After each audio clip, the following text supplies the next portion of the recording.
cheaper price, but you're also going to end up with a lower quality product. Okay. And so it's So, $2.99. How many wings are in there approximately? um, so in a case of wings, I have most of this stuff wrote down, but typically you're looking at about in a 30-pound case, you're looking at, excuse me, about I want to say between 150, 175 wings. All Um, right. and those are whole wings. Those are not party wings. All of it depends on the size of the wing, and that's something else you'll learn too. You've seen those places that charge you, almost $1 per wing, or however much that is, and then the wings hit your plate look like you could eat 30 of them. And it's just like, you know, versus some people charge, their wings are almost the same size as little drumsticks. And so you take it all of that into account in your pricing. Like I said, we do whole wings, so a lot of times, unfortunately, we have to explain to people that a whole wing is two wings. I get many people come to the truck and say, "Oh, I want all flats." I don't have all flats. I'm not gonna, we do whole wings, and that's kind of what we offer. And so definitely you want to base however many wings that you're selling for whatever price based on the size of wing that you're purchasing. If you're paying a little bit more for those premium wings like we are, um, then that price can justify that. If you're charging somebody $1 per wing for some miscuts, um, Mm-hmm. then shame on you. So Okay, so let's go into that. So we got what the price is. The reason why I'm very passionate about giving people numbers so they can have like a tangible example. So we got the wings. We know how many are in the case. We know how much they cost. $2.99 a pound. So not only are we looking at the size of the wing, not only are we looking at like miscuts, all of that. What else are you? Carmen says she's so negotiating her next order. you should. You should. It's chicken. We're talking about chicken here. Did they grow the chicken? Did they parent the chicken in their home and pluck each feather out individually? I mean, what are we talking about here? I give you probably a more defined example, because chicken is so variant depending on what kind of chicken you're getting, all meat, all dark, what size wings, large, small. We smoke our wings and then flash fry them to order, and so our price reflects that additional labor included in that. But I'll give you something a little bit more consistent. And so a pork butt, if I go to Sam's or any kind of other distributor, a pork butt, they call it a butt, but it's not the ass. The ass is actually the ham for all you bacon lovers. Um, the pork butt is actually the shoulder of the pig, and typically they run around 7 to 10 pounds. Normally you'll find it for like $1.10, $1.30 per pound. Now I know when I cook that pork butt, so I paid $1.34 per pound for that. They come in about 8 to 10 pounds, and so when I cook that, I know I'm gonna lose about 50% of that weight of that pork butt. And so now all of a sudden my food cost is not $1.10 per pound. It's actually $2.20 per pound. And so we breaking down numbers now. Now going into that, between the amount of um, we've all cooked meat before. The meat shrink when we cook it. I mean, that's what proteins do. And so the amount of fat or collagen or water that came out of that has just now made the price twice what I originally paid for it. Going into those numbers further is like, well, what else did I have to include? I had to include wood. I had to include seasoning. I had to include time. If I'm cooking one pork butt at a time, if my time is $10 an hour, that's $120 for a pork butt. That's inefficient. Us at Smac Shack, we just invested in a new smoker to where we could do it work between 48 and 60 butts at a time. And so now all of a sudden my labor cost in that pork butt, that pulled pork that you're eating, has just reduced, by 50%. Not 50% of the cost of it, but if I was paying somebody $120 to cook pork butts, whether they cook 60, whether they cook 120, it's the same 12 hours. And so you everything you do has to account for these steps. You almost have to walk through it step by step and say, what is it that I have to do to take a raw product and put it in a to-go plate for somebody? And when you isolate those steps, then that goes into your actual food cost. Now, additionally, but so let's stay on pulled pork. So I got seasonings, I got wood, I got whatever. It's a rotation, so whatever electricity, I got all of that goes into how much that pound of pork costs. And so maybe by the end of that, I'm at about $6 per pound. Um, but now I'm selling sandwiches with a quarter pound of pork on them. And so now that's $6 per pound. If I get 4 servings out of that, I'm at $1.50 per serving. And so when I sell a $10 pulled pork sandwich, if I'm at $6 to $8 per pound, or just that's how much it costs to get it in the truck, then now all of a sudden your portion of that, your quarter pound that goes with your sandwich or your French fries and your coleslaw, that costs $2. And so that's $2. French fries, 30-pound case, they're skyrocketing. Everything is going up in price. But a 30-pound case maybe costs $20 a pound. And so that's 67 cents per pound. That may put a quarter pound of fries on there, a half pound of third pound of fries. Now we're at about 25 cents worth of fries. And so by the time you add in paper cost, your boat, your fork, sauces, etc., that plate right there may cost $3.50. And so my food cost to get it to you, if I'm selling it for $10, I'm at 35% food cost. Um, Again, the work that I put into it needs to reflect that. Now, if all I'm doing is pulling something off the shelf and dicing it up and sprinkle it, make it look fancy, and giving it to you. I.e., if I'm boiling hot dogs, not hot dog vendors. Y'all are a staple in our community, and many evenings in college I lived because y'all existed. And so, if the amount of labor I had to do was to boil water and put my product in there and then serve it as it's coming out. Not to knock that, but that's a lower before cost. That person didn't have to pay for wood. That person didn't spend 12 hours boiling water. And so the price of that hot dog is going to be reflecting in that. And so my $10 per plate will never compete with his $6 hot dog. I can't do it. But again, the question becomes, my customer base is people who want pulled pork. His customer base is people who want hot dogs. The moment he starts selling hot dogs for $10 a plate, just because I'm selling pulled pork for $10 a plate, then that's him not doing his upfront work as far as calculating what went into that raw cost, and that's him not being a good businessman for his product. We always say support black business, support black business. Hell, sometimes you got to support your excuse me. Sometimes you got to support yourself. Take it serious. It's not a formula. Oh, I saw my homegirl, she's selling fish plates, so I'ma sell fish plates.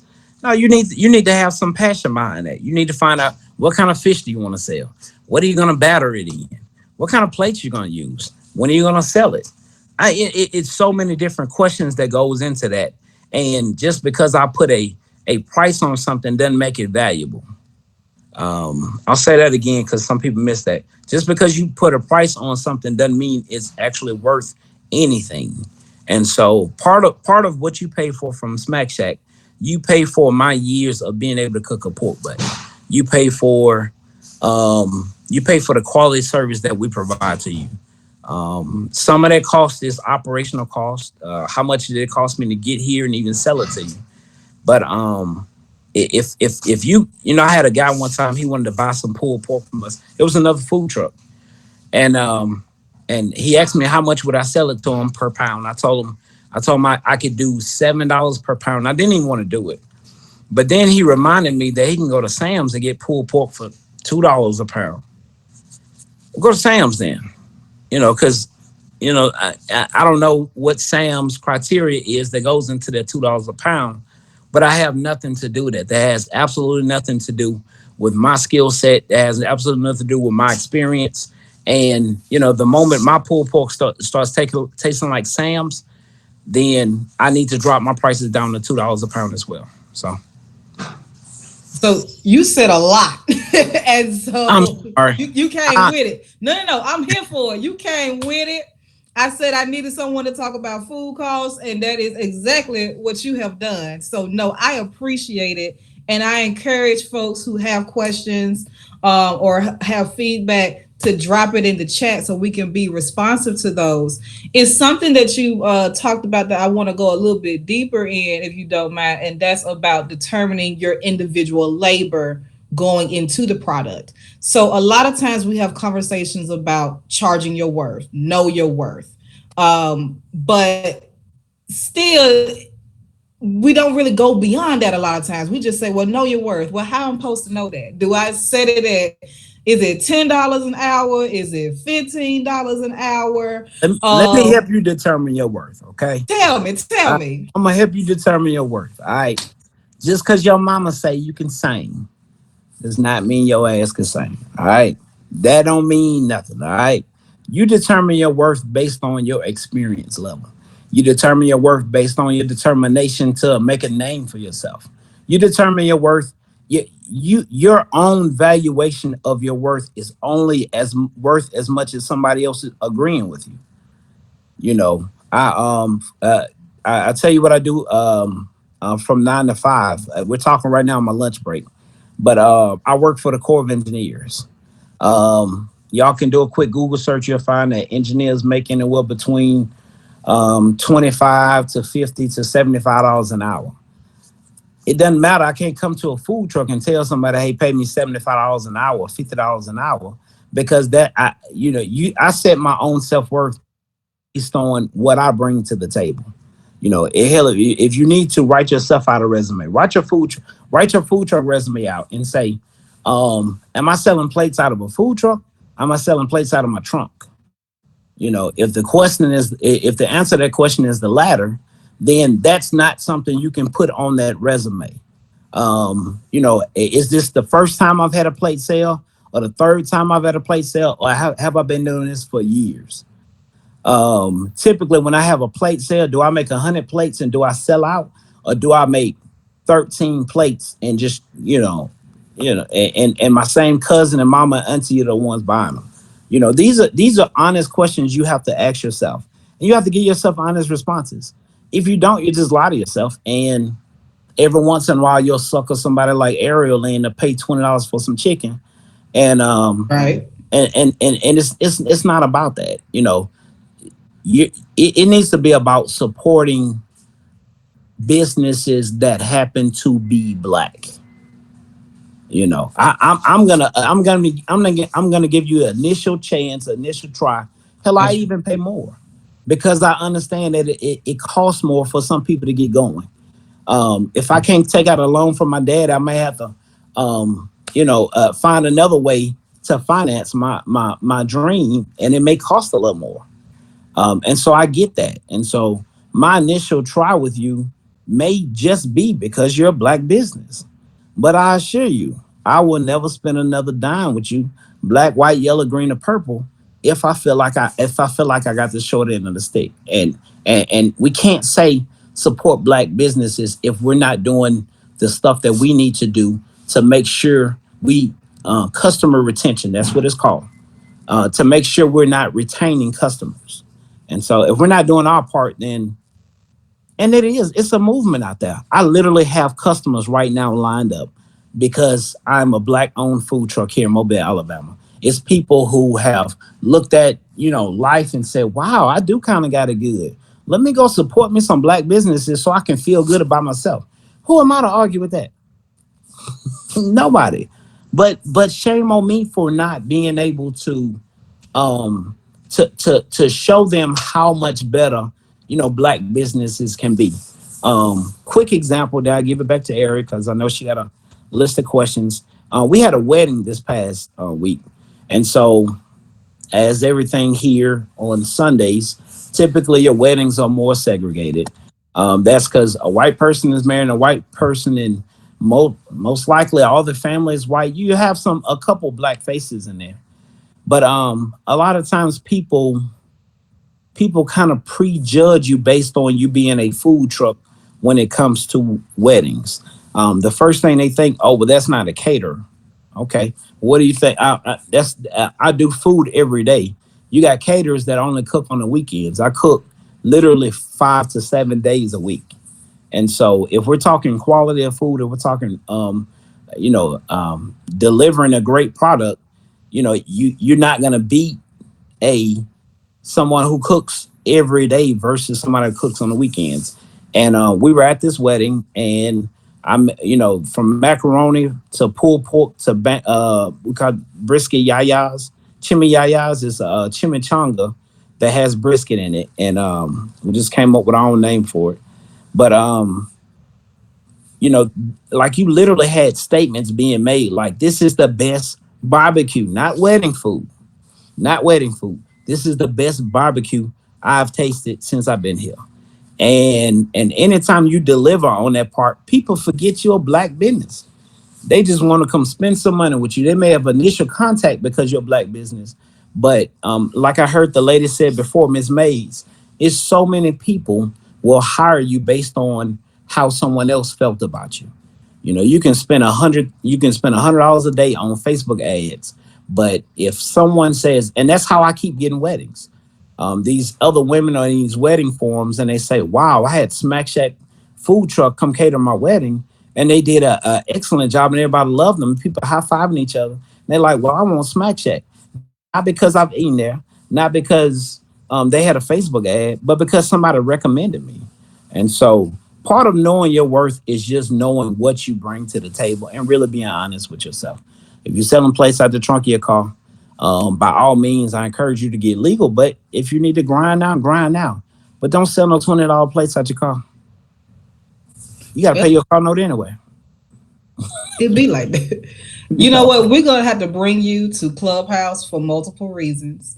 But I I don't will. what Clubhouse is. I'm sorry. Is that a I'll teach you. I'll teach you all about is Clubhouse. that is that like another Facebook? It's like social media. We'll have a whole conversation about it. We're gonna have to talk about Look, it. you see these grades. I see the grades, but hey, there's other people that are on there. I do want to ask you this, and then for a moment, if it's all right, I see some other food truckers. I see DeAndre, I see Impact Island, I see Narissa on the call, and if it's all right with me putting them on the spot, I will. And I see Lawrence. I would also like to hear some of their thoughts on this as well as open it up for questions. But you dropped a lot of numbers about like how you're calculating the prices and how you're calculating the cost and everything that goes into selling the products that you make. How did you start learning? What was the research that you did? YouTube University, like just checking out your competition. What did you do to get to that place over the past 4 years? It is for the people who started a food truck in the 80s, a lot of it was trial and error. In this day and age in 2021, everything is accessible via Google or YouTube. I mean, I could probably YouTube how to deliver a baby, and they'll probably give me some kind of high level step by step guidance. Um, it is so many different resources out there. I mean, it is a plethora. I heard her say plethora before. I wanted to make sure I use that big word too. So, plethora and mayonnaise, they're my only two big words. But it's a lot of information that's available for you to at least use as a guide. You know how much you're paying for your raw product because your receipt will tell you that. You know how much time and effort that you're putting into, what you have to prepare. Even if you need to Google, so hypothetically, if if I bake cakes, even if you need to look at, well, it takes me 10 hours to bake, to whip up this many cakes and then prepare them.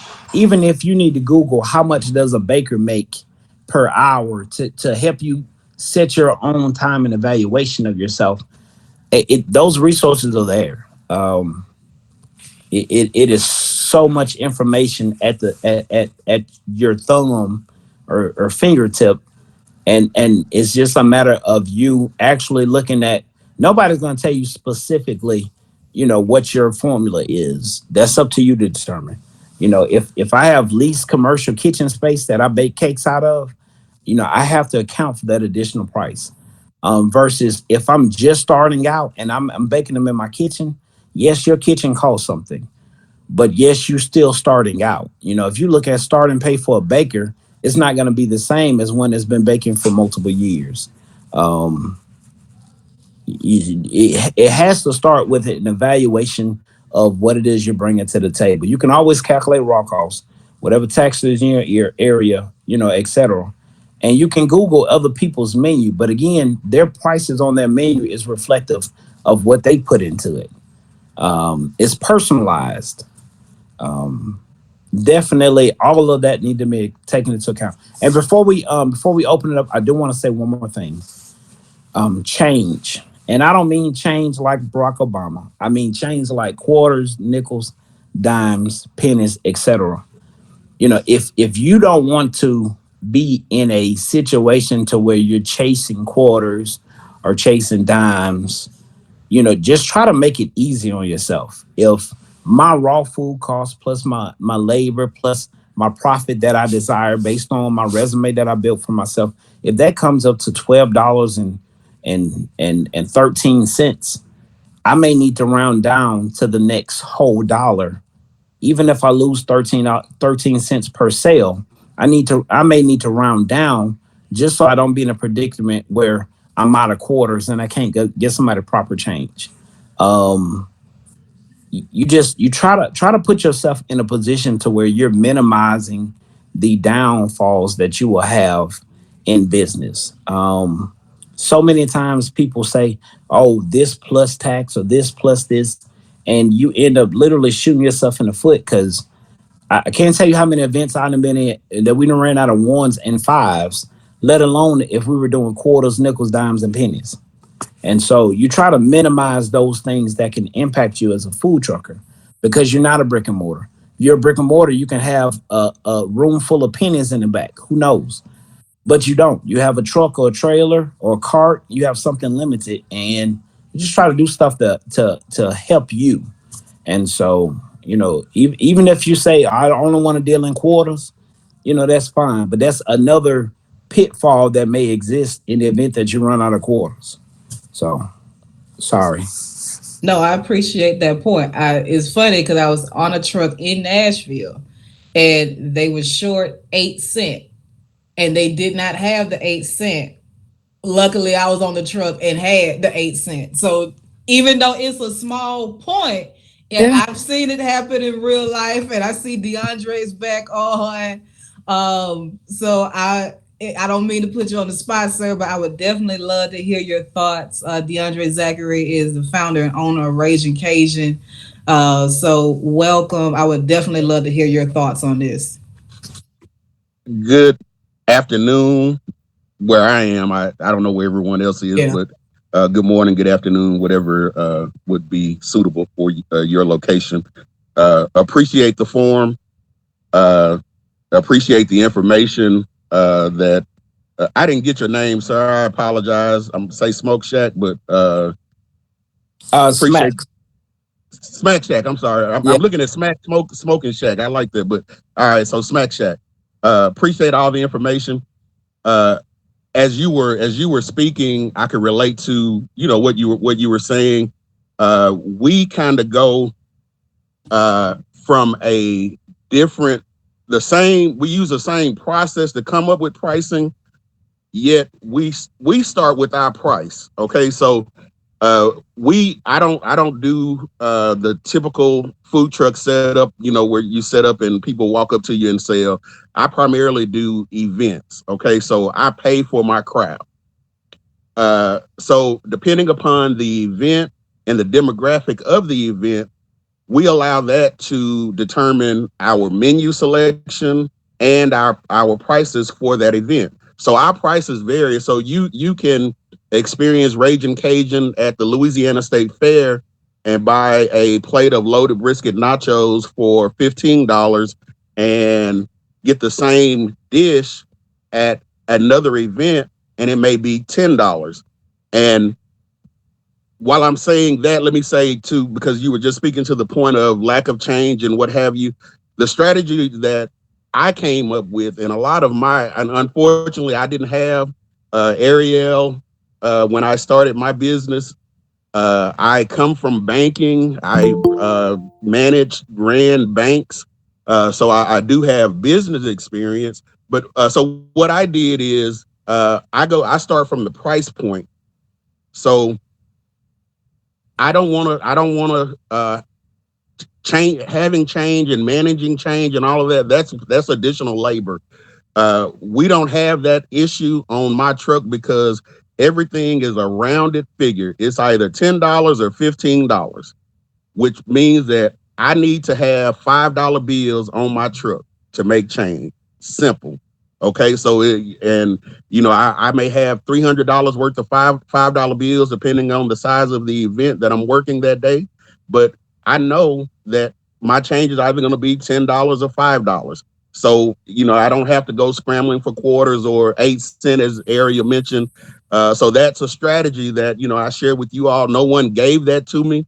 It wasn't written anywhere. It was just something I came up with, and it works for us. So when I say that we start at a price point, if if I'm at $15 on my nachos, I know exactly what it costs me to produce this dish. Therefore, I am in control of what I earn. That is the most important thing that I could tell anybody in this business. Know your food costs to the T. Nothing could be more important. The gentleman explained to you all the things that go into food costs. I won't go back over that because he was right on point with that. But once I get to, okay, these nachos cost me $5.65 to produce. So I know if I'm selling them for $15, I know how much I'm earning on every nacho that goes out of my window. That's the important part. Okay. If I'm not earning enough, then okay, that means I may need to increase my price, or maybe this dish needs to go away.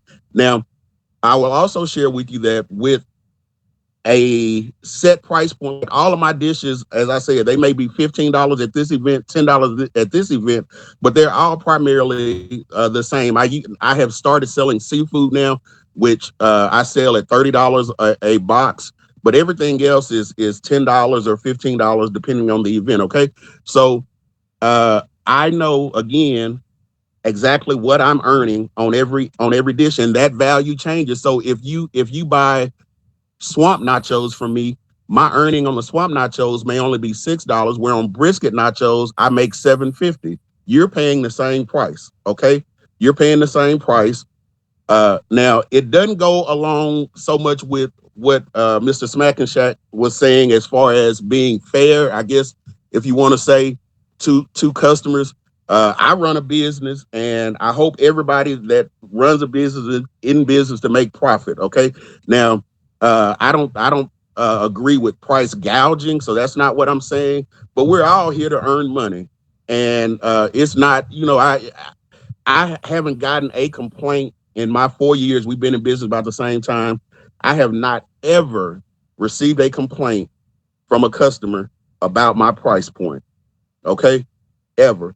And I will tell you, in when I was creating my menu, the my biggest detractor from my prices was my mom. She continued to tell me that's not going to work. Black folks aren't going to pay that. They're not going to. They need a deal. They're not going to pay that.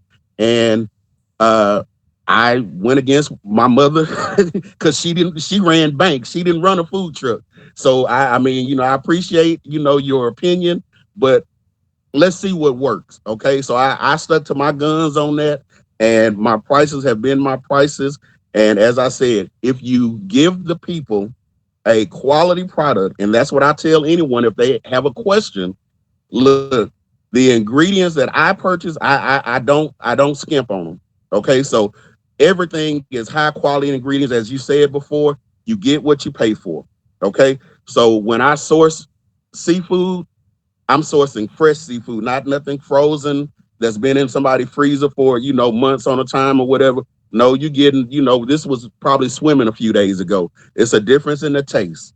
Okay, and my passion for what I do is why I do that, because there are cheaper ways. If it was about the money and the bottom and pushing money toward my bottom line, then I'm smart enough that I know that I could go buy frozen shrimp rather than source fresh shrimp and cut on cost that way.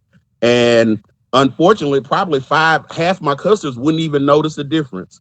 Okay, but I go that extra step because I know the difference. And I know that it's going to set me apart from the food truck that's likely next to me, because they're probably, going to go for profits and are going to go the cheap route, where that's not my mission. I go for quality and deliver on a quality of product. As I said, I source quality products in order to deliver that. So I hadn't had an issue with my price points at all, and it does me well to know every. So if I sell a hundred brisket fries today, I know that was $650 in brisket fries that I made off the truck today, because I know exactly what I'm making on that particular dish.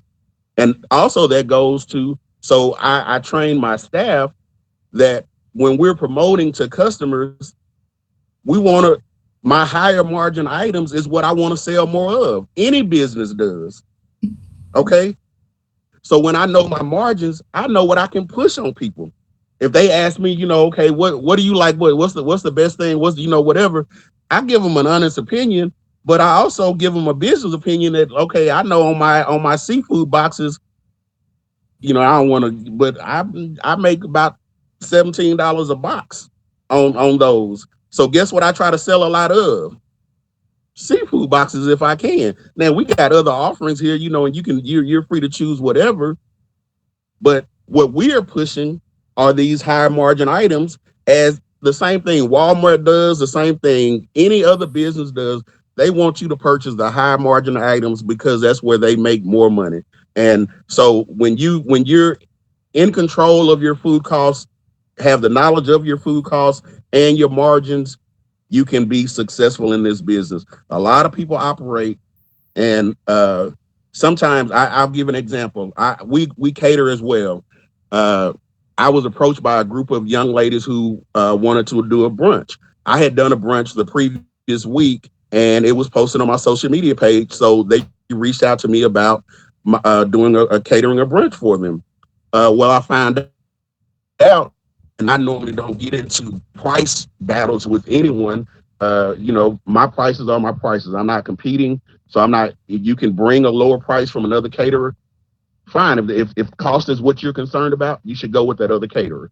Because I unfortunately I'm not dropping my prices, because it's not fair to my last customer that paid this price that I'm requesting that you pay. It's your choice to choose us or not, and sometimes people don't. But anyway, to this story, those individuals, they went to another caterer and their prices were lower for a similar brunch. Okay, well, that's all well and fine. I could tell you how I could make this brunch cheaper, as Mr. Smoking Shacks said. You can buy miscut wings and cut your chicken wing price by 75 cents a pound, but you got miscuts instead of regular chicken wings or whatever. So there are ways that you can compete. But as I said, if that's what you want to do, I have found what works for me is, and because my food quality stands up to this, I don't have a problem with anyone with pricing. So, and so I say that if you're gonna go that route, just make sure that your quality is in place along with the prices. Not, you can't have Rolls Royce prices, but you delivering Chevrolet meals. So price accordingly to what you're serving. When we do an elevated dining experience once a week, where our meals on our food truck may be $50. Now, somebody told me, man, there's no way people are going to buy a $50 meal from a food truck.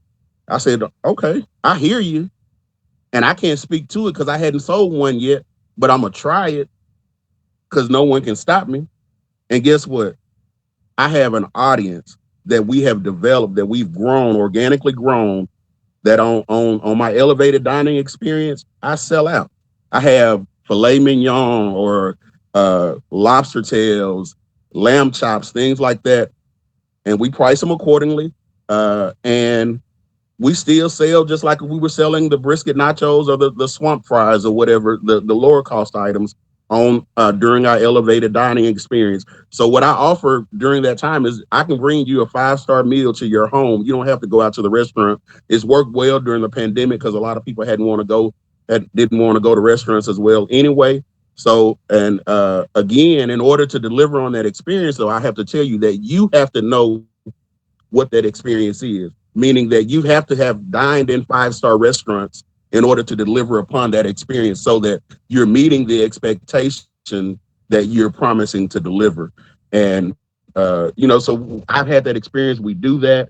As I said, I love my elevated dining crowd. It's a different customer base than my regular food truck. Now, I mean, don't get me wrong, they support the regular menu as well, but the elevated dining experience is usually families, and they may spend $200 uh, per customer to feed their family on our elevated dining experience, and they never squawk about it. All they talk about is how great the food is, and it's restaurant quality. So again, I'll close with this as I stated: know your costs, know add your value to your costs, and that's how you get your prices on your food truck. If you get caught up trying to compete, or this truck over here is selling $8 plates, so I've got to get down to $8 plates. Now, if that's what you want to do, I can tell you how to do that as well. I don't do that, but again, and I said I was closing, and I am. But so how does that item go from $15 to $10? Okay, so the same item. Well, portion size. So now when you know your costs, you can, so you may get a half a pound of brisket when it's at $15. In order for me to deliver that cost to you at $10, then I may cut your portion size. Now I don't have to advertise that. It's still a brisket fry. It's just not the same portion size. And that's the way, as food truck owners, we can manage our menu and our prices and not lose money and still make money.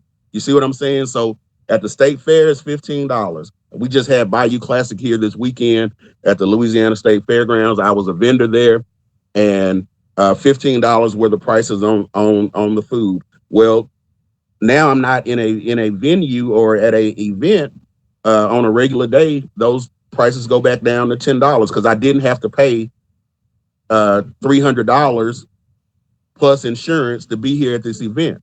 You see what I'm saying? So there's additional costs that go into why those prices increase as well. So I hope that someone learned something from that information, or that was informative for someone. And I appreciate again the opportunity, Ariel.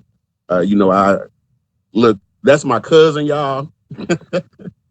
Not literally, but that's family.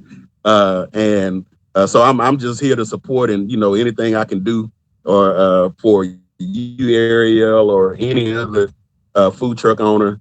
I'm open. I don't know everything, but whatever I know, I share it. I believe in paying it forward, if you will. So people have done a lot for me in my life, and so I'm an open book. I tell my friends or other young black men that I'll read the book that you won't read, but I'll share the information with you because you need the knowledge. So that's my heart and my spirit. Just to so After this call, if y'all, you want to, pick my brain or whatever, please don't hesitate to reach out. Thank you. Absolutely. And I'm Hey, gonna drop the social media in there as well. Go ahead, Smac. hey, Raging Cajun, you close out like a Baptist minister. He does. I've interviewed him twice, and there is always a benediction. There was a benediction in season one. There was a benediction in season two. It is consistent and on brand, and I appreciate it. It is the Baptist banker, is how I internally refer to DeAndre. I swear, Hey, and I look. swear, I thought a collection plate was gonna pass by me at my. I don't have one nearby, or else I would have. Look. But we got two questions in the chat I wanted to point out. All Carmen right. said, "But where are we eating today? Because y'all done made her hungry." Well, Carmen, since you're in Birmingham, you got to go to Granny's Granny. Fish and Grits and pick me up a Super Bowl. Appreciate you in advance. Now, if you're in Louisiana or sometimes in Texas, because you be holding it down in Texas, then you can go to DeAndre. But if you in Mobile, you got to check out Smac. And if you are in Florida, I'm not sure if she's still on, you got to go to Impact Island Cafe. So those are your options. You can do with that information what you will, Carmen. Deborah wants to know, are local community gardens a resource considered for some produce needs? Now, I know y'all are meat heavy, so I don't know how much this really applies to some of y'all, but do you look into community gardens and or make any connections with farmers? Go ahead, DeAndre. So it, I have my hand in a few things, and a community garden is one thing that we actually work directly with our local Motown community garden. My One of my best friends' mom is the one who oversees the garden, and so most definitely, yes, we source local uh, as much as we can, as much as possible.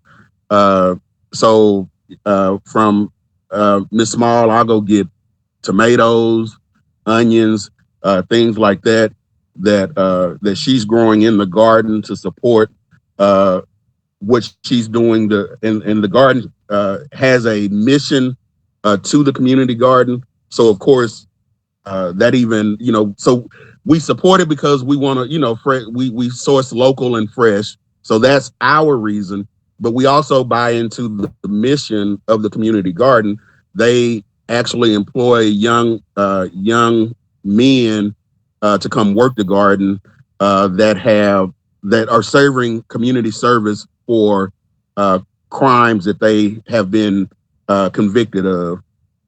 So it's a partnership between the city of Shreveport, the sheriff department, and the Motown Community Foundation. This garden is, and I've worked with the sheriff department through my banking relationship with them, and so we are definitely a partner within that ecosystem to support the garden and their mission as well. So yes to your question.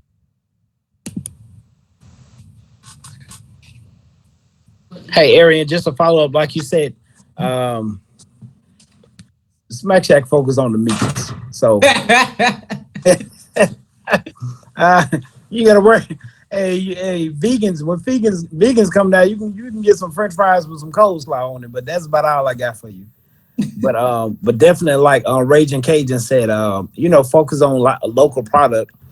We tend to not, so we have a couple community gardens that we could partner with, but from our standpoint, when I first started, we chopped fresh onions up and mix it in with the meat and all this, with the sausage and stuff. Um, from a consistency standpoint, we've kind of steered from that. The beauty behind community gardens is you get to support community people, and that's part of the dialect that you can have with your customers. Hey, Miss Ernest May down the street grew these tomatoes.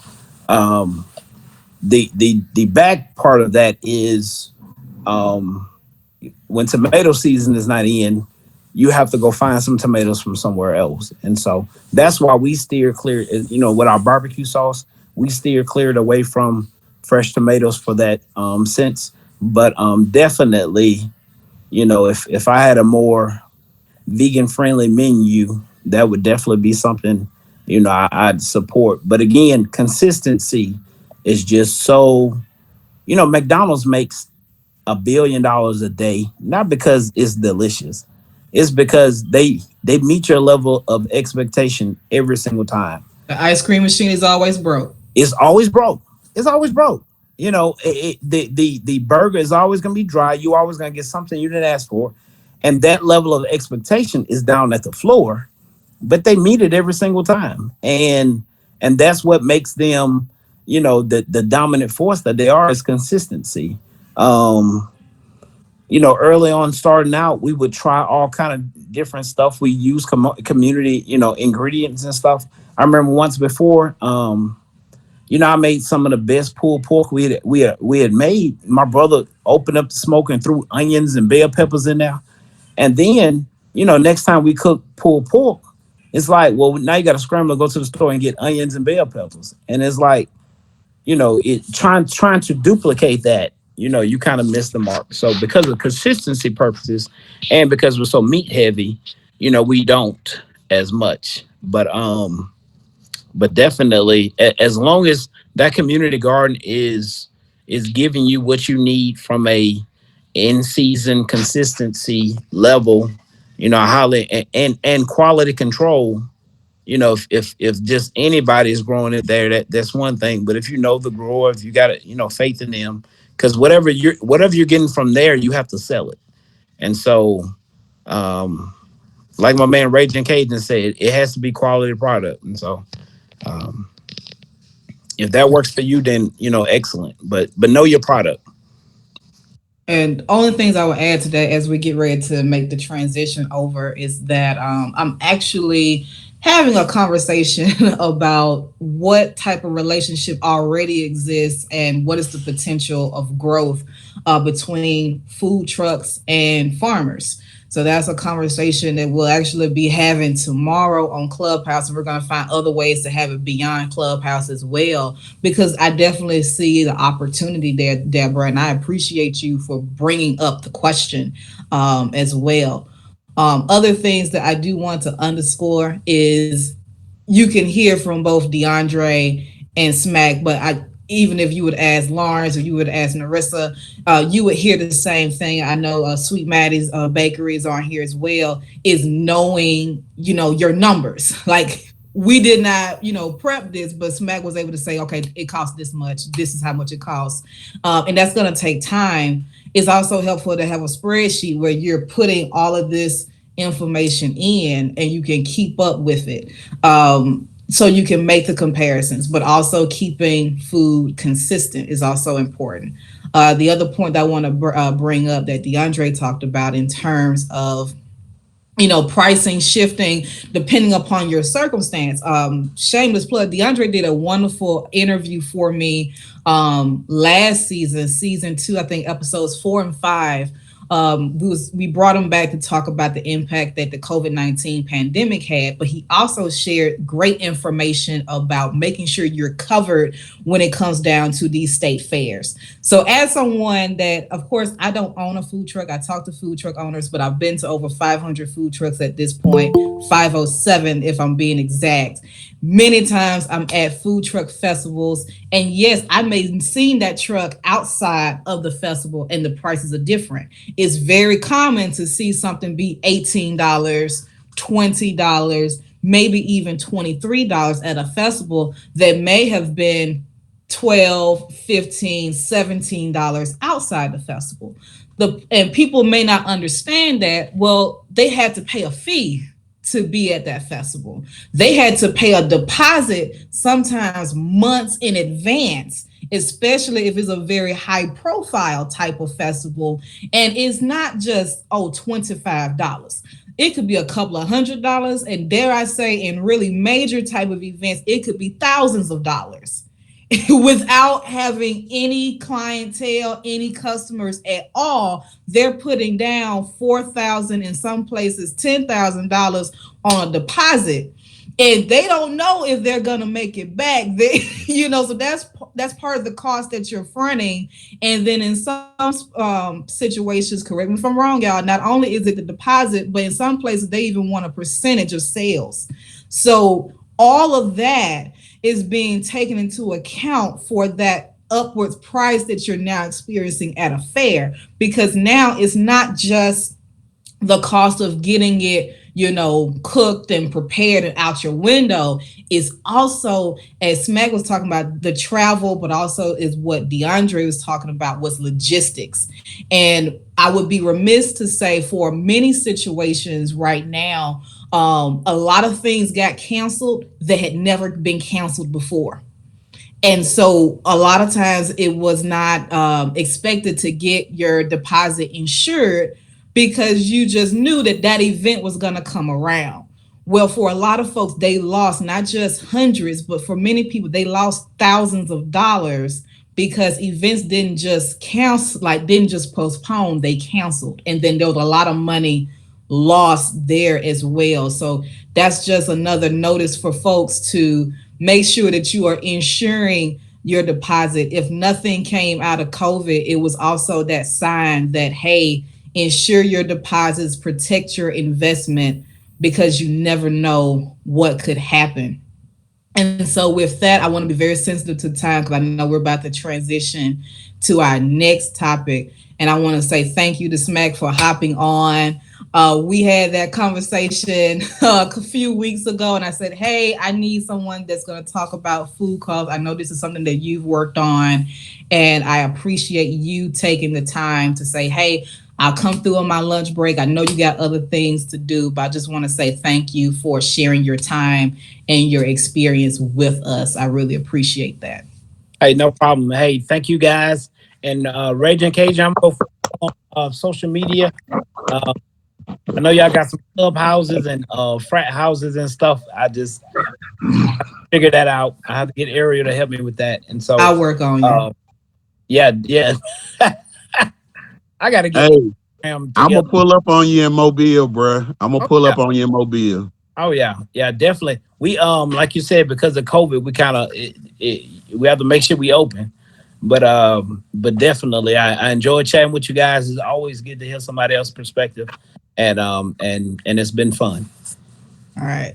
Now we got to transition. This is this brother right here, that I'm finna introduce. This is the person that when I drive my 8.5 hours from Indiana to Birmingham, and I get off exit 6th Avenue North in downtown Birmingham, it is his truck that I'm seeing when I pull up by Birmingham Daiquiris, and that is Mr. Lawrence Holmes. This is the food truck that my great grandma will eat from, and don't judge, and will actually eat all of it. I love you, Grandma. That's my great grandma too. She 95. So you have her seal of approval. I just want you to know that, first and foremost. But in this session, this is going to be our closing session for today. So for those who've been rocking with us since 11 a.m. Central Standard Time, I appreciate you. I also want to say, for as a recap for those who are just coming in, thank you so much for being a part of this mini con. Carmen Mays has done a phenomenal job opening us up and teaching us how to get our business on Google. If you missed that, you can scroll up in the comments. She dropped amazing links to each of her different slide presentations. Her contact information is there as well. I don't want you to miss it. If for some reason you can't see it, I'm happy to copy and paste it again just so that you can catch it. We just had a conversation with Smac Walker of Smac Smoking Shack about determining your prices and your cost structure. And we also open it up for other food truckers to chime in, like DeAndre Zachary of Raging Cajun. Right now, we're going to transition into talking about employees. Now, that is an interesting, like, I don't want to say sore spot, but that could be a challenge for the food truck industry. It's a challenge for the restaurant industry as a whole, where we experience a lot of high turnover. Food trucks are no exception to that. And so, just like with last session, I'm going to lead in with Lawrence to talk about his experience with employee retention, training, and development. But I also open this up to other food truckers who are in the room and space still, because I would love to hear your insight. I think is going to be very beneficial for new food truckers or those looking to get into the food truck industry. So with that, Lawrence, welcome, welcome. Talk to us a little bit about Granny's and how you got started, man. Well, I started Granny's in 2015, and I guess I first got started. I was looking for a new source of income, and I was spending a lot of time out in LA. And in LA, when I was out there, I always go to Roscoe's. That's Mhm. another. That's another thing. So I was like, you know what? When people come to Birmingham, I want them to have a place to where like this the place to eat at, this the place to eat. So I bought a food truck. Didn't know what concept I was going to go with. Uh, then we was cooking. I had the food truck for a year. We was cooking around Christmas. And my grandma was cooking. Not my grandma, but my cousins. We was doing the fish and grits. And that's when I decided, you know what? I'm gonna go to what we always do for Christmas. I'm gonna do the fish and grits. And so I end up adding the chicken to it later on when I was in Memphis, Tennessee. I went to Gus World Famous Chicken.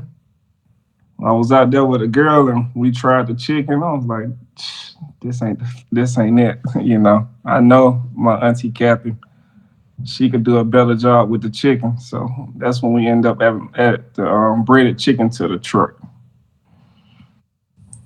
Man, I love it. Yeah.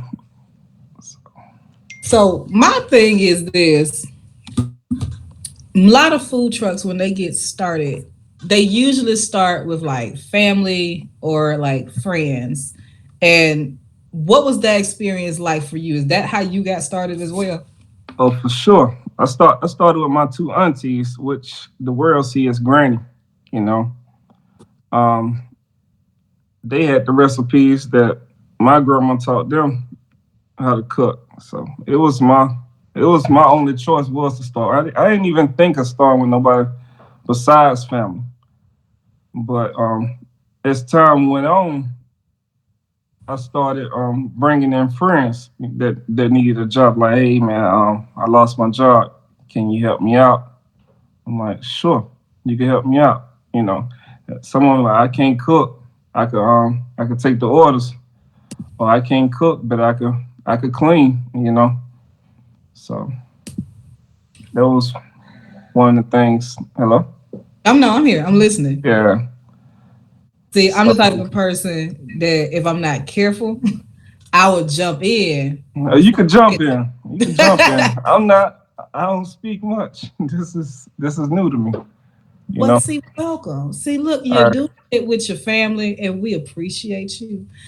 All right. So I'm just happy that you came out, because I wanted to. One, I just found out that grannies are really my auntie, so I'm about to pull up to the trunk and say like Auntie Granny or something. All right. But so when you get to the place where okay, it's not just your aunties, now you bringing in friends. How are you able to keep it consistent? Because you know, friends they all right, but friends ain't like granny. Um, So, almost all of us fell out. ooh, now that's real. They got to the point where they come to work an hour late, leave early. When we busy, they want to take smoke breaks. You know, and that wasn't cool. So what I started doing, I started going to grocery stores and other restaurants, and I asked them, hey, the people that treat me nice, they're like cashiers and stuff. How much they pay you? You know, I always ask them how much they pay you, and they let's say they say something like 775. I'm like, what? I could pay you more, and that's how I started recruiting people. I know So it's you not out here right. hustling, folks. Say what? You out here hustling. Yeah, I'm like, if you treat me nice, I'm like you come work for me, and I see how they handle like customers when rude customers. If you can handle a rude customer like this, nice still, you can come work for me. You know, yeah. So yeah, that's what I did. I was going to places like Piggly Wiggly, Burger King. I ain't really go to McDonald's because most of those people rude there.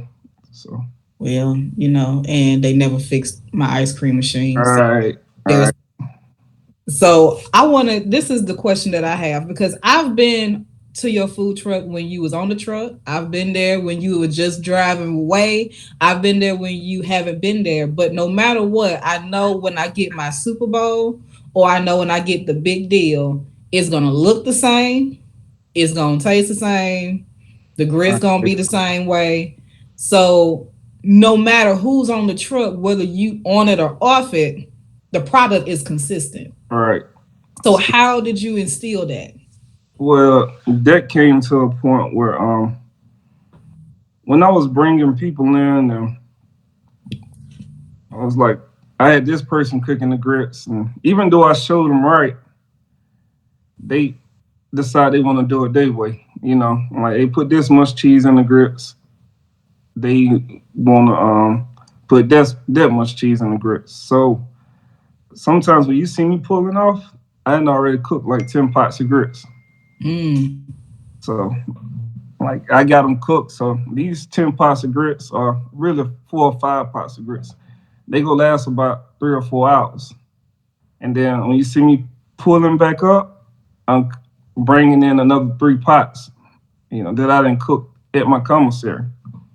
So on them busy days, like Fridays and Saturdays, we have a line pretty much from the time right. we open. So I make sure I normally cook all the grits. When it comes to the chicken, I buy my chicken on Mondays or Tuesdays, and my auntie prep it and season it for the whole week. And so we got like 4 or 5 refrigerators that we put out chicken in, and it's already seasoned. So no matter who's cooking it, it'll come out right, unless they Mm. just unless they just burn it. But I haven't had that experience yet. So far you're All good. right, all right. Now So now you've been around since 2015. So it's been 6 years. And then I would be remiss if I didn't congratulate you because you're opening up, your brick and mortar later on in this year. thank you. So I'm excited. So now I can get granted at all type of hours All now right, when I come in. all right. Now with that, that's going to require bigger staff. So what has been your process in terms of figuring out Um, to run the truck? I end up linking up with a family of friend, and she has a recruiting service called a Nation Recruit. So now she started the process of hiring for me. So I figured out I couldn't do everything myself no more. I'm gonna delegate, or however you say, get other people to do certain things. So that's her profession. So what I did do with that, I had the only thing I told her to ask for is that people aren't rude with customers, and I don't want people that smoke because that was a big issue. A lot of people I know that smoke cigarettes. They Mm. don't care how busy it is. That if you have a line of 30 people, they go jump off every 15 minutes to take a cigarette break. So that's the only thing I ask them. Like, hey, good hygiene, don't smoke, and could be to work on time. Anything else I could work with.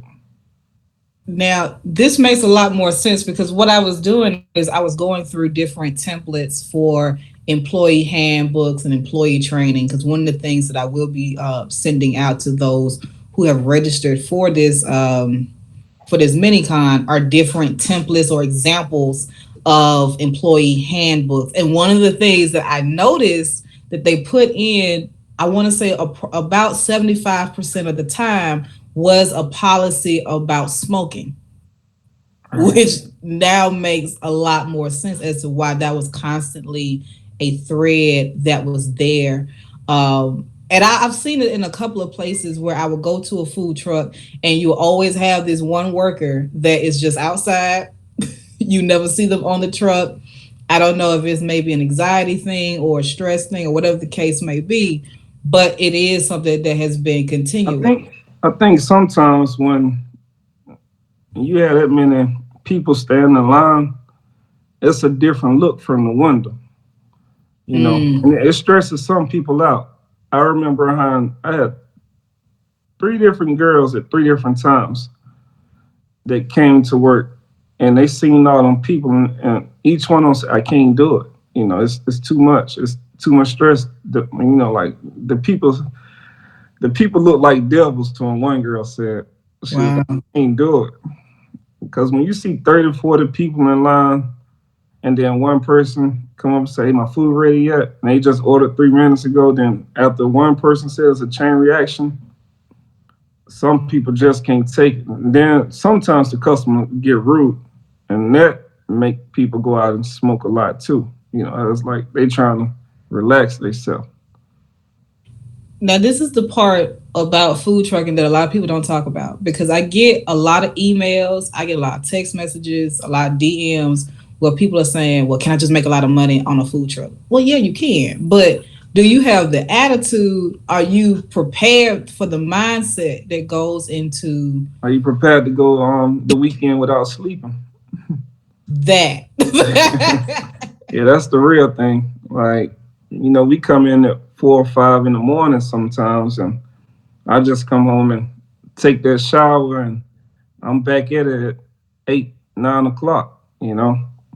Getting the stuff that we ran out through the week. I might have to stop by Restaurant Depot, Sam's, then go prep the food. Then if somebody didn't come to work, you know, you got to make up for that person. That is That's a real thing. Yeah, it's tough. But so everybody, I guess, I don't know. Everybody think that food truck game easy, but it is and it's not. You have the right people working with you, it could work better. So And I've seen where um, I have a food truck that I follow very closely up here in West Lafayette, Indiana, and I saw just how hard it was to even get a schedule locked in. Like I watched them have one set of employees. I think it was like 5 employees, and then have all of them quit in 1 week, and wow, then have to start back over, and then by the next within 3 weeks time they've had to start over twice with a whole new crew. And sometimes it's because people, they don't want to book full hours. They'll tell you that they can work on a Saturday, but then Saturday comes and they say, "Oh, I actually can't work on Saturdays anymore." Um, Wanting to leave early, wanting to come in late. And mm, so there is a lot of challenges when it comes down to setting the employee expectations, conversations around salary or pay rather. And so I'm very curious because we still have some food trucks in the room. Narissa, I see that you're here.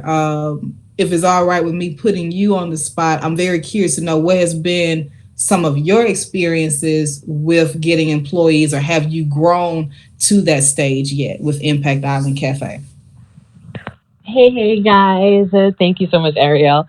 So actually, we still have one truck, so it's just my mom, my dad, and myself.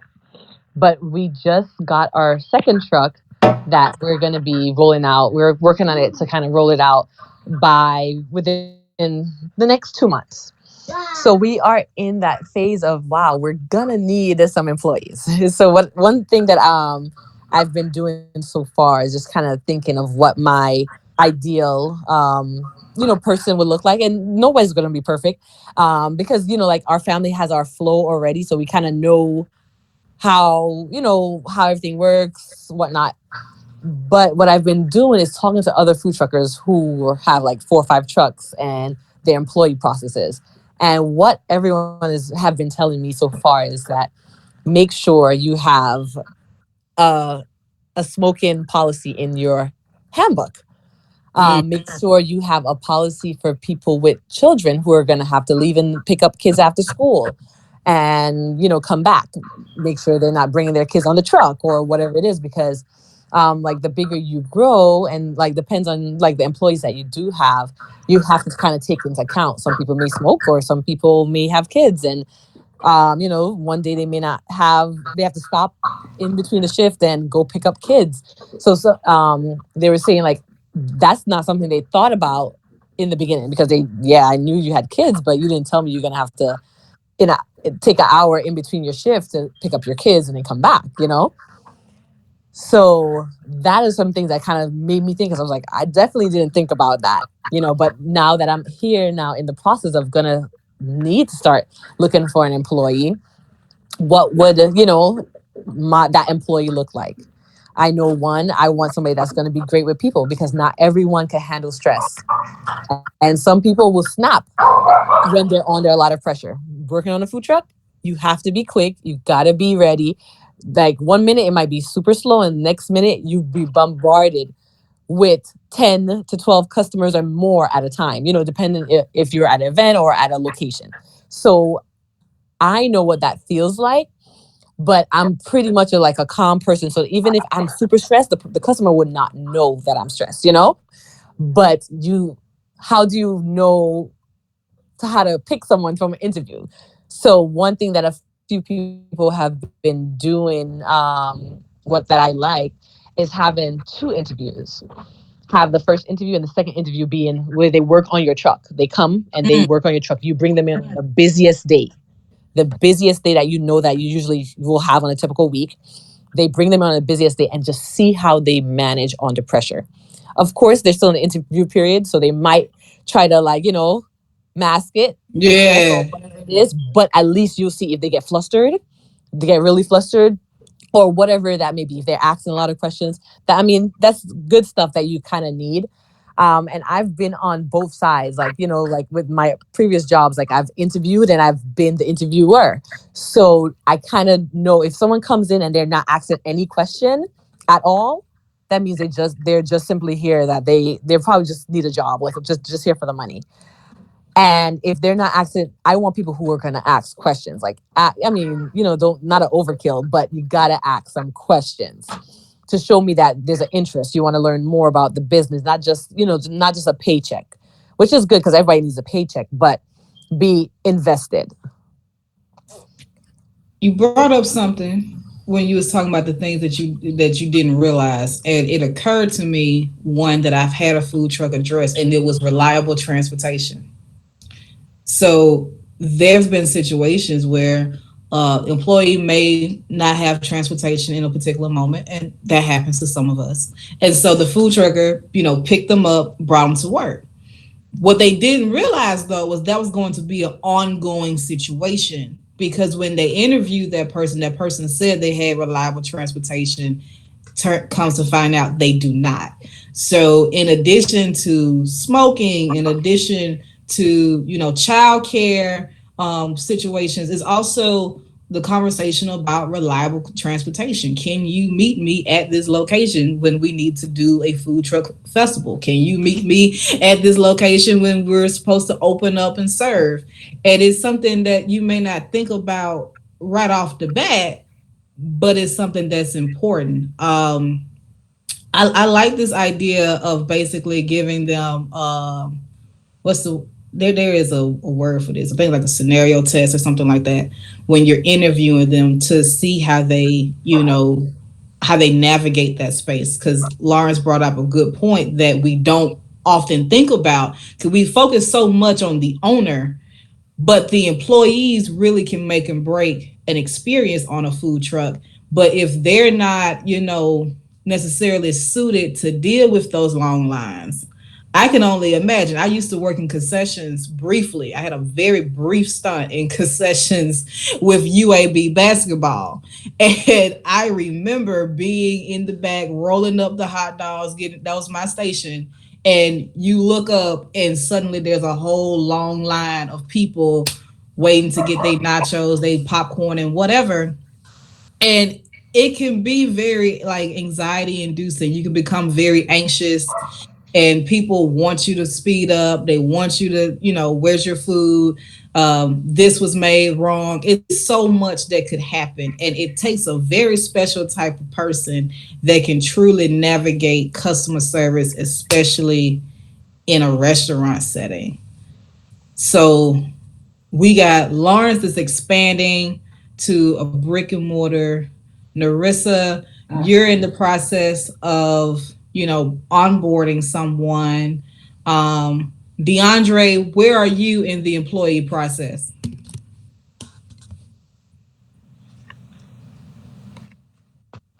I set in for this session because this is where I need my most help. Uh, I haven't been so fortunate with employees. I'll say, as I said before, we do events, and I am not open, I guess, enough to offer someone full time employment. So I deal with a lot of contract employment, meaning you're Mhm. working, these 3 days for this event, and I'll teach you how to work. And uh, my intent is to retain you. Uh, Unfortunately, that hadn't worked out so well for us. I've got a few people that has some experience on my truck that when they're available to work with me, we do well. Uh, just listening to you all, the interview process. I heard her say about someone asking questions and uh, having an interest in the business. All of that is helps as well. But my challenge, I guess, and I don't know if everyone else has this challenge. I would imagine so. I'm in the South in the summertime. Mm, It's a miserable experience on the food truck, meaning the heat. yeah. It, yeah, I mean, you got your vent hood going. We've got AC on the truck, but the vent hood sucks all the AC out. So if it's 95 degrees outside, then it's probably 115, 110 or something in the truck. And, we do fans or whatever, but it's just not a comfortable environment. And I find that to be my biggest challenge that with employees that, I think they have the desire to work. And it's just, as I said, the environment isn't the best environment. And if you're not vested, you may find that it's easier to walk away from this, and I'll take my chance to go find something else. Then of course I'm gonna be there, and that's what I've learned. Uh, and I think Ariel, when we did our first in the first season, I told you what my background is, and I didn't wake up one day and say I want to spend the rest of my life on a food truck. Now Right. this is my passion, but my intent is to grow the business to, if I can get off the truck, I can be more valuable to my business than just as the executive chef. Right now, in order for the truck to operate, it requires me because I don't have the staff, the proper staff that I need in order to continue to grow the business. And so that's hampered my growth as far as business wise. I can open up other locations if I could get off the one truck, but right now, I don't have the support staff that will allow me to do that. Meaning that I've got to be there to hold their hand. So you feel me? Mm-hmm. No, I understand. Yeah, Hey, you ever thought about giving somebody a percentage? man. Yes, but I don't think I won't say everybody, but the two people that I was willing to do something like that with. Uh, I don't know if they didn't value what what it meant and what I was offering to them. Because either way, the long of it is, I mean, the short of it is that it didn't work. That they're not with me. But so yes to your answer. I mean to your question, yes. but I just hadn't found the right person who understands the value of the percentage that I would be offering and the opportunity that would bring. All right. I didn't thought about doing percentages too, like giving somebody 10% of the sales, the credit card sales, or something like that. Yeah. You know, I'm thinking like today, my plan is I actually have three food trucks. I only been running one because of the employee situation. And once I open up the restaurant, I need to make those two food trucks legal. I need the commissary. All right. So once I open that up, but I was like, I'm gonna go out and put a sign up around the college area. So hopefully I can get some decent people and put I'm hiring and give them my email also. You know, I I heard what you said as far as like you, I employ the same method as far as going. If I get good service at a restaurant, or I'm at McDonald's or something like that, I look for employees uh, that are already in the business, that what I'm saying, that understand, and that because customer service is, for me, is the I can teach you how to work on my truck, but I can't make you be personable with people. That's something that I think is innately you have to want to. And so when I experience great customer service, I definitely try to recruit those individuals, because that's what when I'm off the truck. Now, when I'm on the truck, I'm the face of the truck.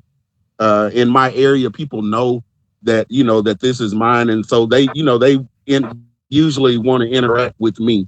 And because it's my business, of course, I'm in the customer. Is right. We're gonna make the customer happy, and we're gonna treat the customer with respect.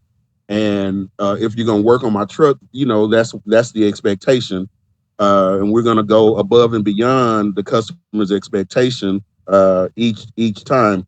But when I'm off the truck, that needs to still continue to be carried on. So it's important to have people. Uh, like I said, if I could go get 4 Chick-fil-A employees, because I don't. If you don't you, know, you know what's crazy about look, that? Sometimes they'll act like they're at Chick-fil-A, but when they get with you, they'll go back hey, to they regular so self. this a whole nother conversation that we can have, and brother, I'm glad that you're here, and I'm sure. Uh, That's the first First one. I'm off, learning. I'm learning. yeah, look, unfortunately, we're not looked at by people, by the employee, as they don't put us on the. I got a lady that works for me, and she works for me at her leisure, and I'm at I My mercy. yeah, thank you. Yeah. I'm at her mercy, that she can do me like that, but she doesn't. She works at McDonald's. I pay her more than McDonald's does, All right. but she's That's loyal to McDonald's. I She had a girl. shows up when McDonald's tell her the time to show up. That's what time she show up. She'll call me and tell me when she's available to work for me, All right. but I pay her about $3 more an hour than what McDonald's does. And I make sure, I told you, even when I was at the bank, I did the hiring at the bank, and even there, when I recruited individuals to come, I would go to other banks, look at what they're doing, who's offering good service, and I would recruit those employees. And I would always I'd never hired anyone and expected them to start a new job making less than what they were making at their previous job. Who wants to do that? All right. So I always, at this point, I'm paying about $15 an hour for employees that other fast food places are, Mhm. paying whatever the minimum wage is. 85, Uh, 770. right, right. Are you And the I can, X one to have like Surrey safe? yes. That's my like newest issue. I want them to have the Surrey safe manager card. Oh, you want the manager? Yeah, I mean, I want employees. I'm like, if you could have a Surrey safe card, I'm gonna start you off with 15. Yeah. If you don't, I'll start you off with 11 now. For the manager. Now, here's Well, if you got the Thursday card, you don't have to be a manager. I just want to make sure that we know They, that fish go on top and chicken go on bottom. I want somebody to always be in control of making sure this person wash their hands. You know, Right. like being clean is a big thing to me. You know, Yeah. because if I see certain stuff, I'm like, nah, I'm good. You can go. You know, And compliant and being compliant, because I mean you never know, especially for you y'all you set up the health inspector can show up at any oh, they time. pop up. Right. And if you don't have, if and I can tell you from the food truck to the new brick and mortar that uh I do all of that. Meaning, I have to make sure that the food is stored properly and compliant. And it would be very helpful to have someone that I know that is knowledgeable of what the compliance requirements, and that they're going to adhere to them. That I don't have to be the one to ensure and police that in the food truck or the restaurant or whatever. All right. So here's one thing that I wanted to add to the conversation, because across the board, like this not just a Shreveport thing. This not just a Birmingham thing. It's not even just a black food truck thing. It is a issue with food trucks across the board about employees. Now, one of the things that I have seen some do, I know Lawrence, you was talking about, posting advertisement with different universities. One thing that I have seen some food truckers do is that they will build a relationship with the School of Hospitality or the hospitality department and say, hey, they will establish themselves as an employer. That way, students have to get an internship where they would have to work in some type of form of hospitality. So you'll see some food truckers, they'll go that route because they know that that's it's not just the pay at this point, it's also this student needs to pass to get their degree as well. So they have to really do a decent job because they know that you got to report to their advisor or to their program that so and so ain't doing what they supposed to do. The other thing that I've seen some people do, and this really varies honestly depending on a lot of things, as y'all well know, is as crazy as it may sound, you got people that will celebrate McDonald's over the food truck because in their mind it's like, okay, I may start out flipping burgers, but I can go up this ladder and get this position at one point in time. In their head, they're like, okay, yeah, I can become a manager, and I can see that that's going to cost more money, or I'm going to get paid more money.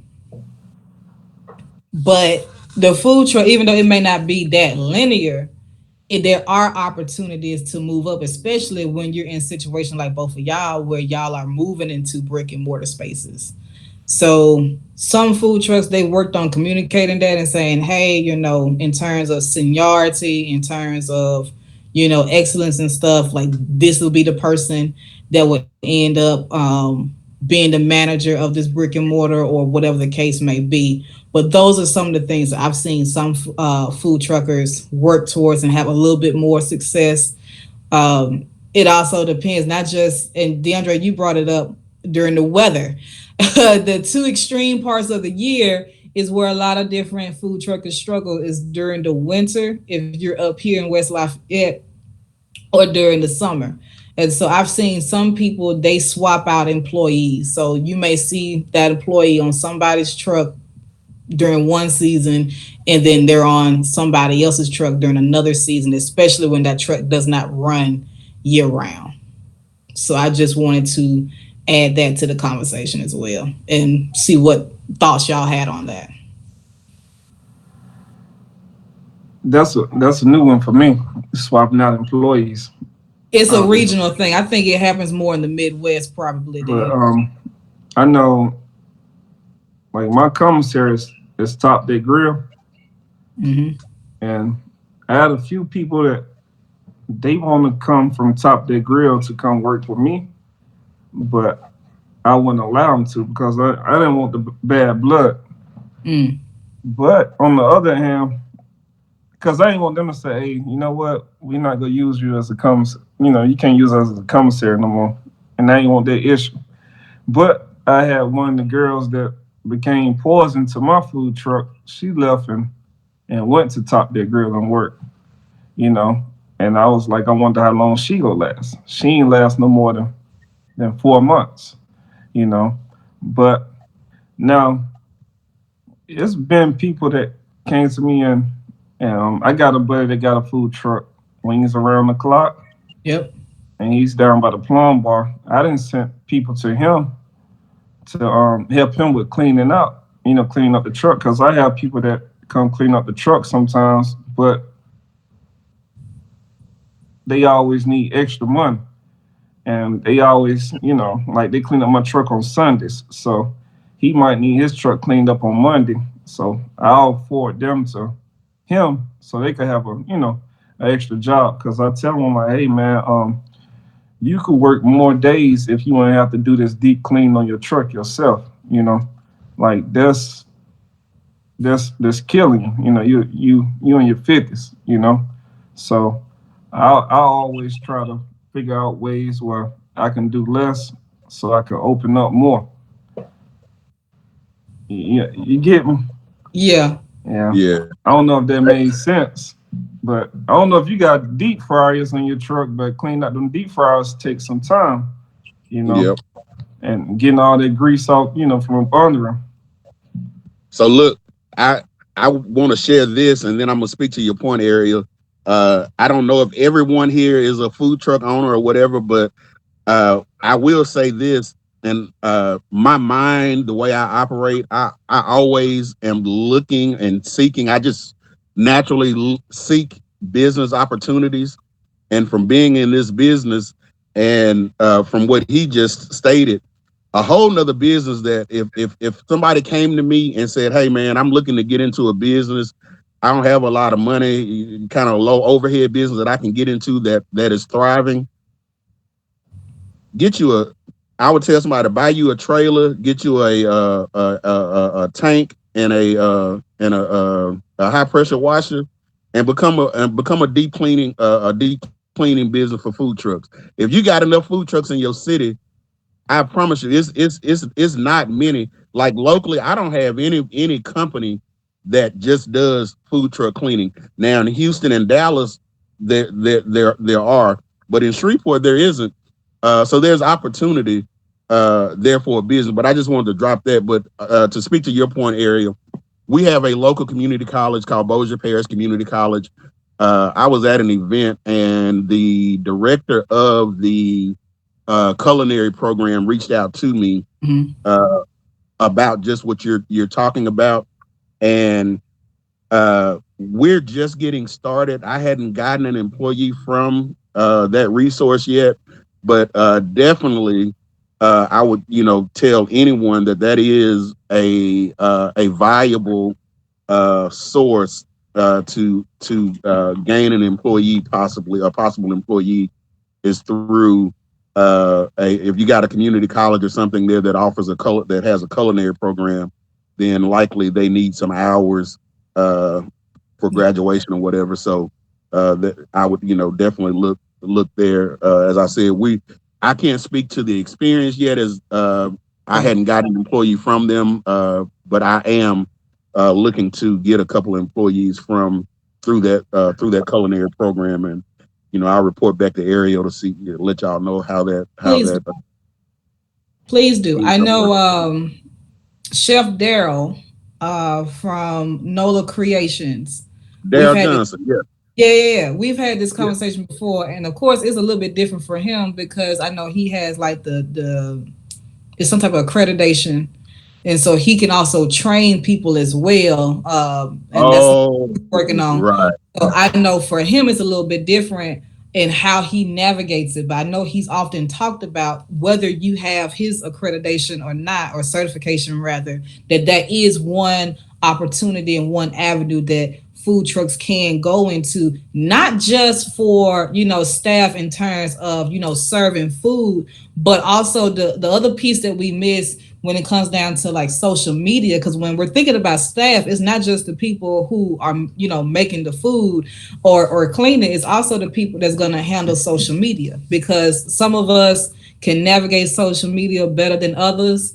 I'm a person, I'm on Instagram all day, but I don't really do the Instagram stories or the reels. Like, I'm behind on that.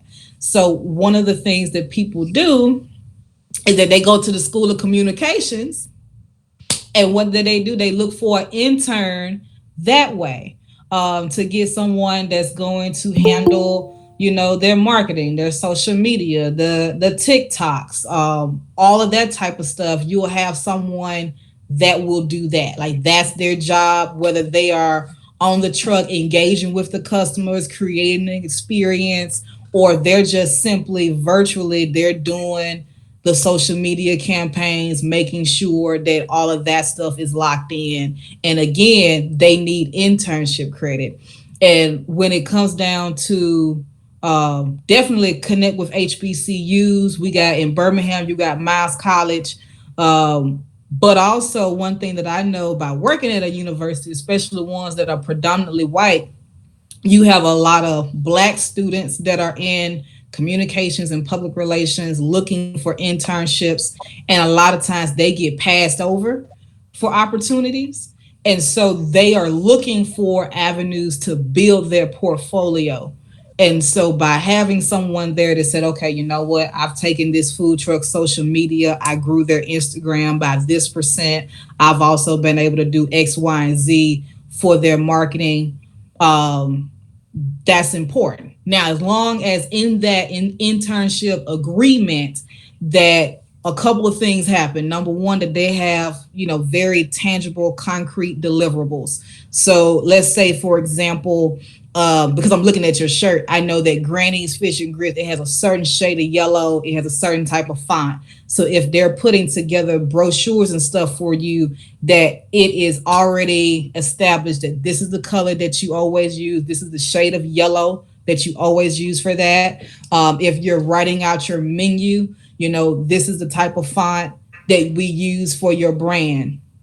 If they create graphics and flyers for you, you want to make sure that that template is established. Why is it important? So that whenever they do transition out, because we know they're not going to be there forever, but when they do transition out, you want that template so that the next person comes in, you now have given them a set of materials that say, this is my template.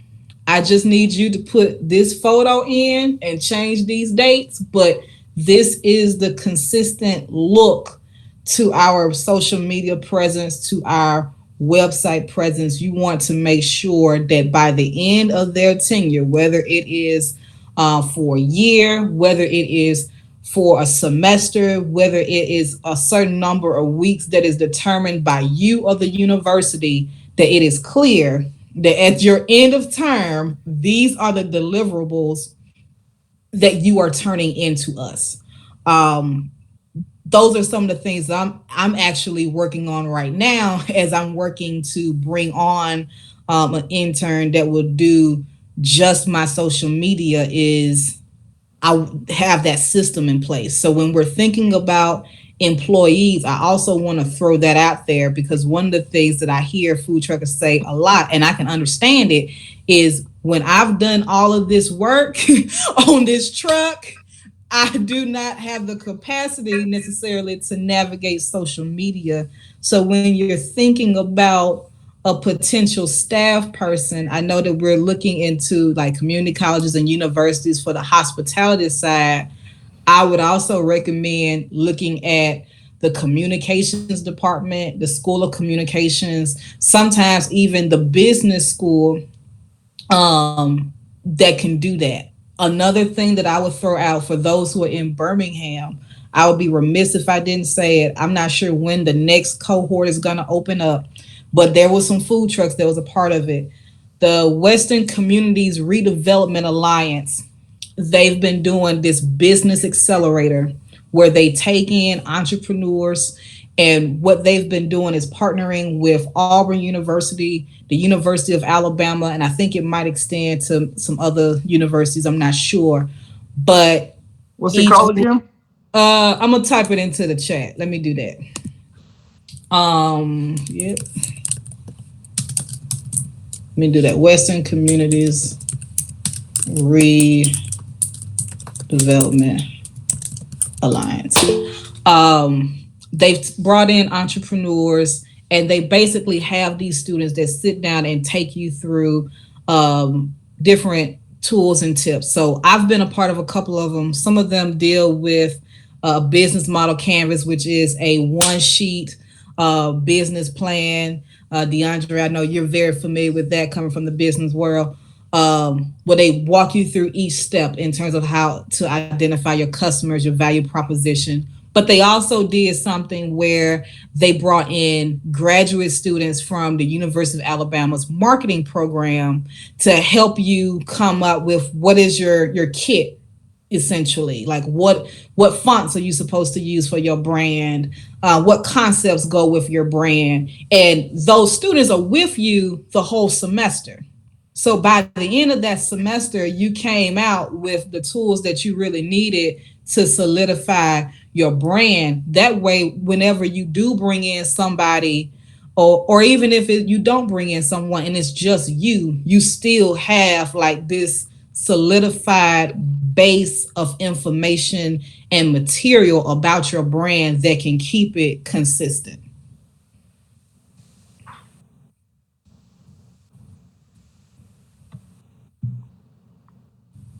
So I just wanted to Elijah put the website there. Jeremy Duckworth is the brother that is the executive director over that.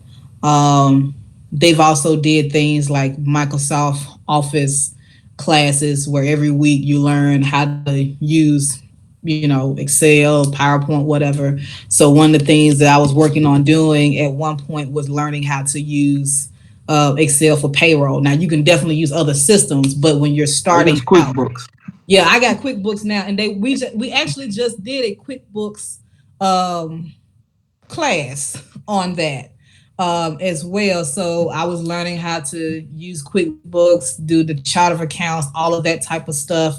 So they had sessions on that as well. So I would be remiss if I didn't mention that as a resource too.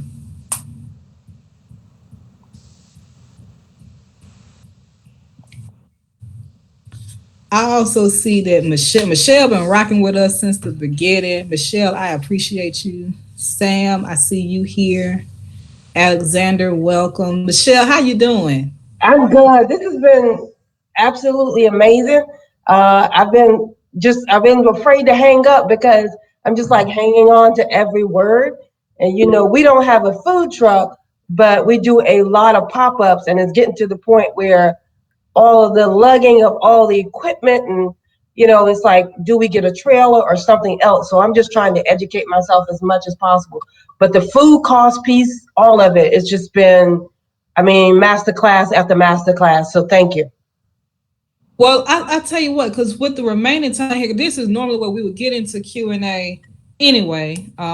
We got, 8, 9 minutes left.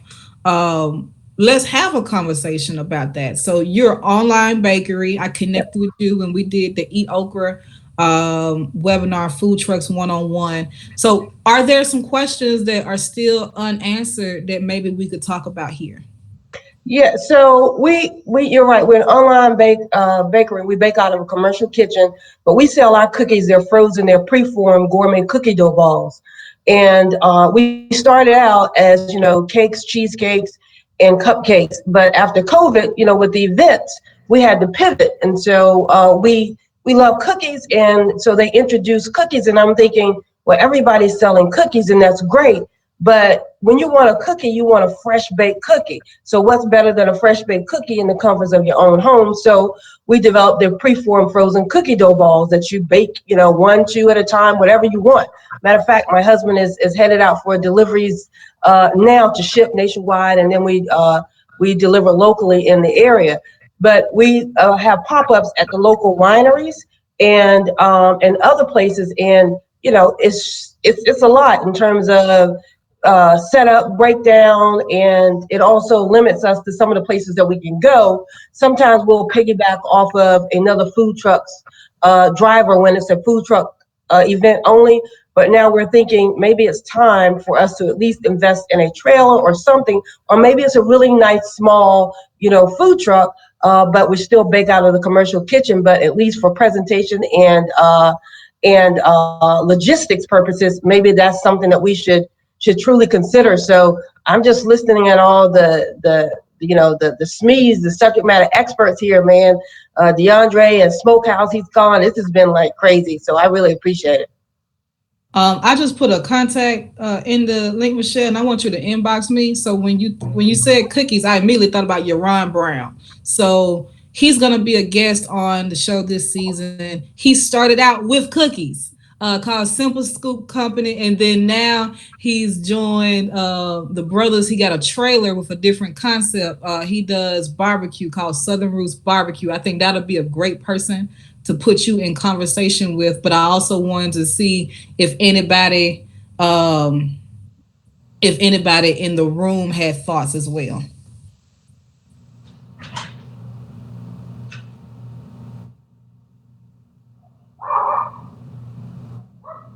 Lawrence, I see that you unmuted. Did you have a thought you wanted to add? Say that one more time. No, I saw that you were unmuted, so I didn't know if you wanted to chime Oh, in.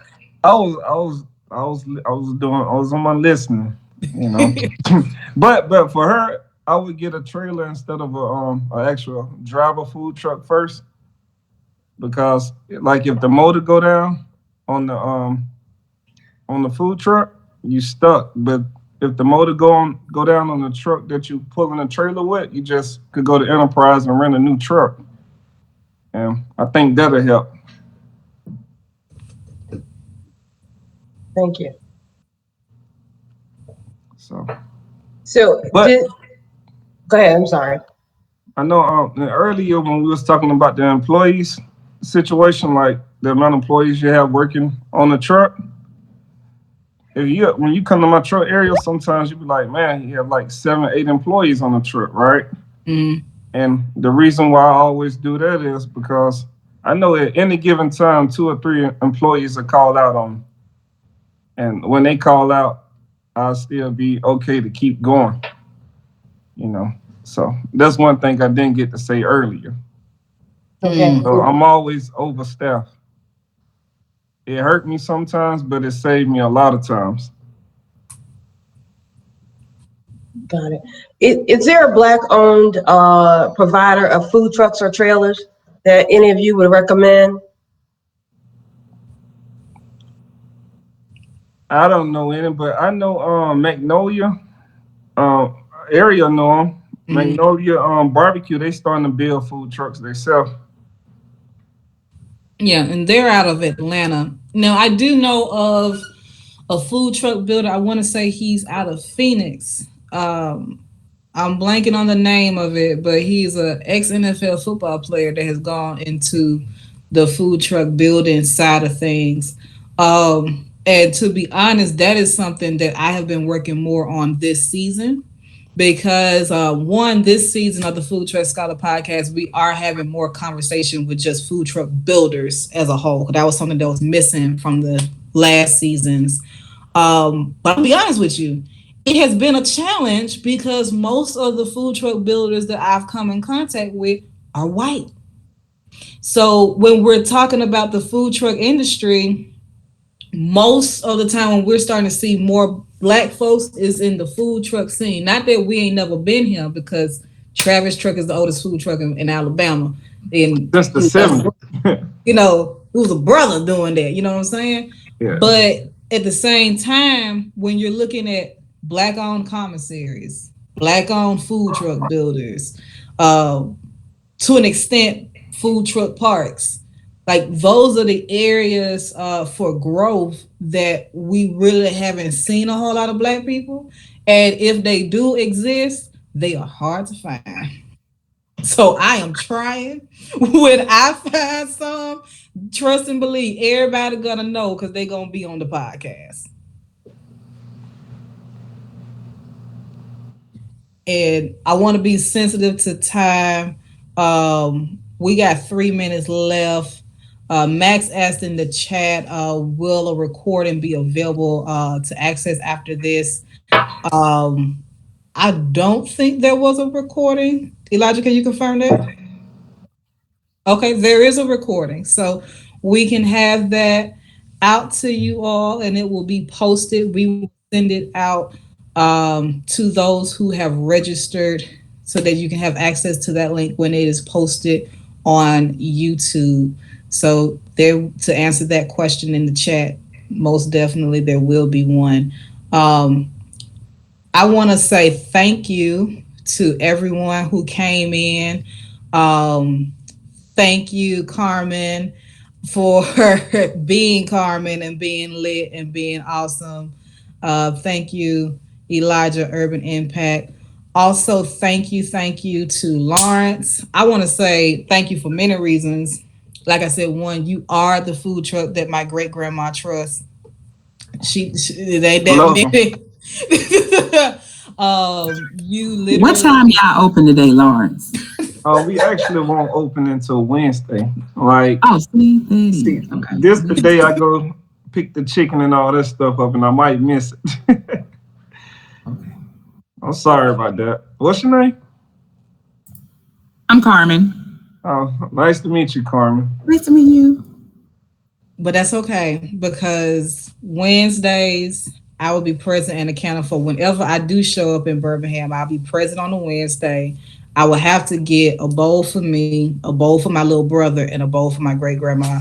And I want to say thank you for taking the time to share your experiences. I think those were experiences that either A, people could relate to, like DeAndre, or B, it gave people an alert or a heads up to what to prepare for, like Michelle, who's going into the food truck industry. So I think um, people really did appreciate that, and I appreciate you being there.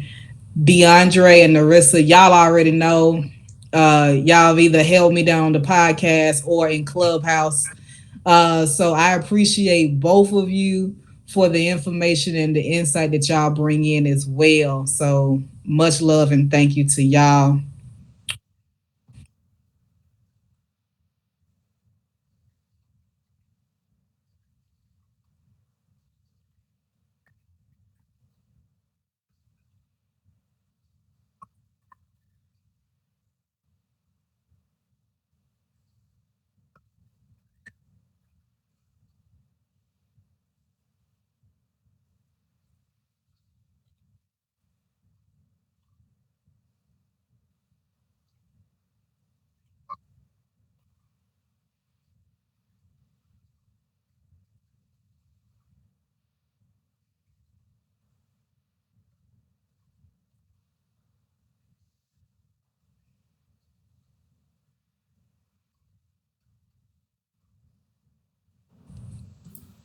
Yes. So Google, my next Growth Google Digital Coaches Workshop is about Google Ads. So all you food truckers out there, this is very important. If you plan to run Google Ads, this will be a great introductory course. It goes hand in hand with the workshop I did earlier today about getting your business on your Google business profile, so you can learn the keywords that people are using to look for your business. So I'm going to drop in the chat because